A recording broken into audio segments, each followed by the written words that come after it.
Ugonjwa wa mpox unaosababishwa na virusi vinavyopatikana kwa wanyama wa jamii ya nyani na kuambukizwa kwa kugusana moja kwa moja na wanyama wenye maambukizi au kupitia majimaji yao. Pia ugonjwa huu unaweza kusambaa kwa mtu mmoja kwenda kwa mwingine kupitia kugusana na majimaji ya mwili wa mtu aliyeambukizwa au kushiriki mavazi na vifaa vya matumizi binafsi. Mamlaka za afya nchini Tanzania zimethibitisha kuwepo kwa visa viwili vya ugonjwa wa mpox baada ya watu wawili kugundulika kuwa na maambukizi hayo. Daktari kutoka Nesuda Polyclinic, Rukavrishikova Maria, amezungumzia jambo hilo kwa uchache na kusema ni muhimu jamii kufahamu hali zao kiafya na kuwa na utaratibu wa kupima afya mara 3 kwa mwaka ili kuweza kujikinga na magonjwa yasiyo ya kuambukiza na yale ya kuambukiza.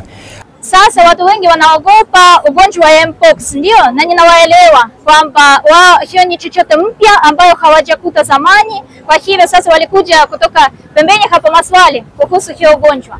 Kweli ugonjwa ipo karibu na Tanzania na sasa walikuwa taarifa kwamba inaweza kuingia, kwa hivyo watu wanaogopa, ninawaelewa.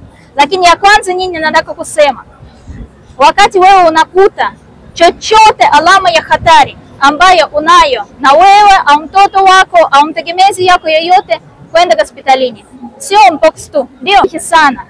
Sisi tunataka kufanya nini? Yapo kweli check-up ambayo inatakiwa kufanya na itakuwa vizuri kufanya. Kwa mfano, nyie ndio watu wazima, kila mwaka itakuwa vizuri kama tutapima HIV.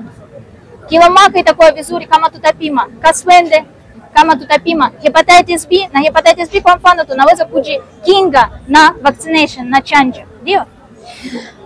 Itakuwa sio vibaya kama unaona kwamba mtoto anayo dalili fulani, yeye hana nyekundu sana kwenye yake mwili, ndio unaangalia macho, angalia ulimi na unaona yeye kama nyeupe, itakuwa vizuri kuangalia damu, si ndio? Kwa yeye ameyasema hayo wakati akiendesha zoezi la upimaji wa afya bure katika soko la Machinga Complex Dodoma. Naye mratibu wa damu salama kutoka halmashauri ya jiji la Dodoma Bwana Jerome Malando amesema katika zoezi hilo wananchi na wafanyabiashara katika eneo hilo wanapata nafasi ya kuchangia damu, ikiwa ni sehemu ya jukumu la kila mtu kuchangia huduma hiyo. Kwa hiyo ninapozungumza mimi kama mratibu, wewe mtangazaji, mwananchi yeyote, tuna dhamana ya 100% kuhakikisha tunajitoa ili tiba hii ya damu salama iwepo siku zote katika benki zetu, na tuwasaidie watu ambao wanakutwa na changamoto za upungufu wa damu,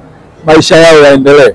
Tunapokosa damu kwenye benki zetu, tunazungumza kuzalisha vifo ambavyo tungeweza kuvizuia, kwa sababu tukiwa kwenye vituo vya afya tunapotoa huduma, tukipokea mtu mwenye shida ya damu, kama hatuna damu, hakuna zoezi litakayoweza kufanyika kuokoa maisha yake. Baadhi ya wananchi kutoka jijini Dodoma wamejitokeza katika zoezi hilo la upimaji wa afya na uchangiaji wa damu, wakiongozwa na Bi Angela Haule na Godfrey Nyaronga. Wamesema kutokana na uhitaji wa damu kwa wahitaji imepelekea wao kufanya maamuzi ya kushiriki uchangiaji wa damu. Mimi naitwa Rami Ramsey, hii ni Ngasa TV. Nimekuja hapa kwa ajili ya kuja kuchangia damu. Kuchangia damu ni hiari ya mtu, lakini ni muhimu kuchangia damu ili kuweza kuwasaidia watu ambao wanahitaji damu. Kwa kweli huduma ni nzuri, wametukaribisha vizuri, wametufanyia vipimo, tumepima uzito, urefu, pressure, wingi wa damu. Baada ya hapo ndo unatoa damu. Na unapotoa damu hamna changamoto yoyote unayoipata. Utatolewa damu, unajisikia vizuri. Baada ya kutolewa damu utapewa soda pamoja na biskuti. Kwa kweli huduma ni nzuri sana, nimefurahi. Tumekuwa tukiona ndugu jamaa marafiki wakipata ajali ambazo zinaletelezea uhitaji wa kuongezwa damu, lakini wamama wajawazito wanapokuwa wanajifungua kunakuwa na uhitaji wa damu. Kwa hiyo hizo sababu zote zimenisababisha, baada ya kuona hili tangazo na huu uhitaji, nikaona ni vema na mimi nishiriki hili zoezi kwa siku ya leo.